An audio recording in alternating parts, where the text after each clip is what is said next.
Capítulo 9. El milagro. Terminaba la madrugada, hacía ya varios días que no dejaba de llover, la gente del pueblo estaba preocupada, los ríos estaban creciendo y la aldea estaba a unos kilómetros de la laguna de Ichkanmune. Gracias a que se encontraban en un bosque, las montañas y las cañadas no se habían desgajado, se tenía que hacer algo. Esa mañana habría una reunión en la casa del patriarca.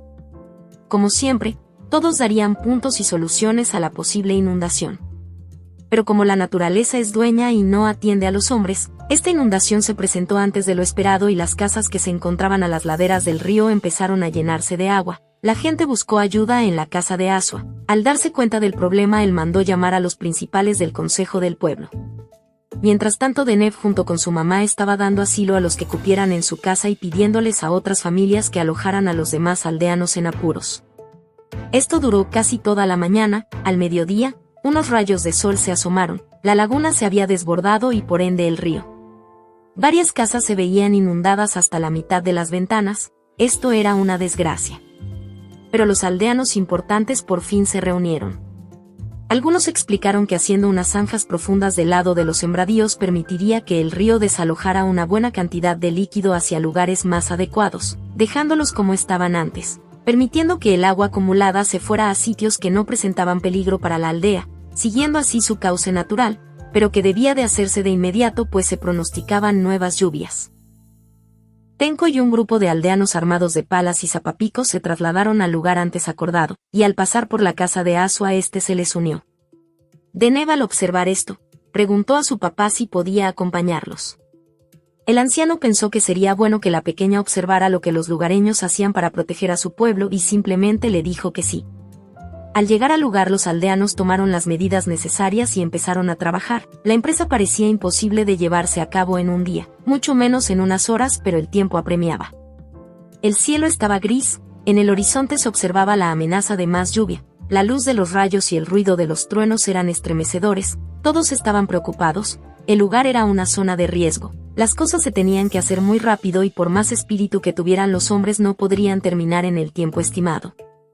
Deneb observaba de lejos y en una zona segura, hasta que un pequeño ruido en un matorral cercano la distrajo. «Hola Deneb, soy Palti el Chapulín, ¿cómo estás? Sabemos de sus apuros y el consejo me mandó con ayuda para ustedes», terminó de decir. «¿Ayuda? No entiendo». «Pero los hombres los verán», contestó angustiada la pequeña. «Lo sé, pero fue una orden y no podemos desobedecer», dijo Palti. Deneb estaba asombrada. ¿Qué está pasando? No lo entendía. De un tiempo para acá las cosas parecían tan raras y con tan poca explicación que la ponía nerviosa, pero recordando su promesa, aceptó, pero no dejó de cuestionarlas. Palti interrumpió sus pensamientos y le dijo, «Tú tienes que decirnos qué hacer». Con más sorpresa todavía, la pequeña tuvo que aceptar, recordando lo que los otros aldeanos habían planeado. De los matorrales salieron una decena de osos comandados por Ayaka y unos 11 lobos que alegremente traía Caleb. Palti, al ver esto, de un salto subió al hombro de la niña y después de saludarse empezaron a hacer lo que ella les decía. Los aldeanos asombrados no podían creer lo que veían. Uno de ellos gritó que Deneb estaba en peligro. Rápidamente tomaron los utensilios con los cuales hacían la faena, pero al ver que obedecían lo que ella les decía, más sorprendidos quedaron. No sabían si correr o mirar aquel extraño evento que estaba pasando enfrente de ellos. Solo la voz del patriarca que les gritaba que volvieran a sus actividades los desconcentró de aquel suceso. El ambiente era muy tenso, solo los unía el trabajo, con la ayuda fue más rápido y fructífero el esfuerzo, todo se estaba terminando en la mitad del tiempo calculado. Los hombres seguían observando a la niña sin dejar de murmurar. No podían entender cómo animales tan fieros le hacían caso y cómo ella se podía comunicar con ellos. «¿Y ellos también con ella? Seguro están hablando». Se decían, «¿Sabe lo que les está pidiendo?», pensaban, sin dejar de trabajar. El temor a los animales y el miedo a la inundación eran causa de mayor empeño. Al fin el trabajo llegó a su fin. Con unos golpes de pala y zapapico los hombres dejaron salir el agua y vieron como las zanjas ya bastante profundas se llenaban con el vital líquido y se iba colina abajo desaguando inmediatamente las zonas inundadas. Los animales al terminar su trabajo se despidieron de la niña y se retiraron al bosque. Solo Ayaka le dijo a la gacela, «Trabajo terminado, que la paz se desborde en tu corazón, hasta pronto pequeña». Uno de los hombres al ver esto, Con asombro mencionó que el oso había hablado y al parecer él lo entendió. «Le entendí», gritaba, «le entendí». Solo la mirada del oso le hizo intuir que sí, que él también le entendía y dejando aquel paraje, le asintió con la cabeza. Este hecho los hizo quedar atónitos. ¿Qué está pasando con Deneb? ¿Su padre sabrá algo? Y sin decir nada tomaron sus cosas y emprendieron el regreso. El silencio era total, en el camino a la aldea no se dijo una sola palabra, solo lo sucedido estaba presente.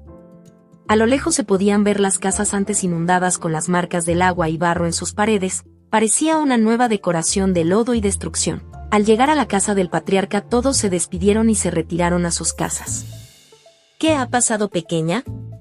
¿Por qué no me avisaste?» «No supe qué decir y aún yo, no comprendo lo que pasa.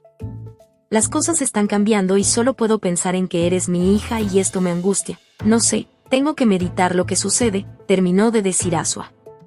Deneb observó a los hombres que no estaban lejos y notó que estos con miedo y recelo platicaban de lo acontecido y que al ver que ella los miraba volteaban la cabeza. A la mañana siguiente las lluvias parecían haber cedido, el sol salía por el horizonte, la tierra húmeda daba sus verdores más hermosos, la frescura y la limpieza de las plantas solo se opacaban con el recuerdo de la inundación. Mientras tanto en el hogar de la niña, ¡qué mañana más hermosa! «Tras de la tempestad siempre viene la calma», dijo Kalia. Los demás huéspedes sonrieron con tristeza, para ellos empezaba la tarea de arreglar sus casas. Kalia les recordó que podían quedarse todo el tiempo que fuera necesario, ahora les tocó a ellos y que tal vez mañana podría ser al revés.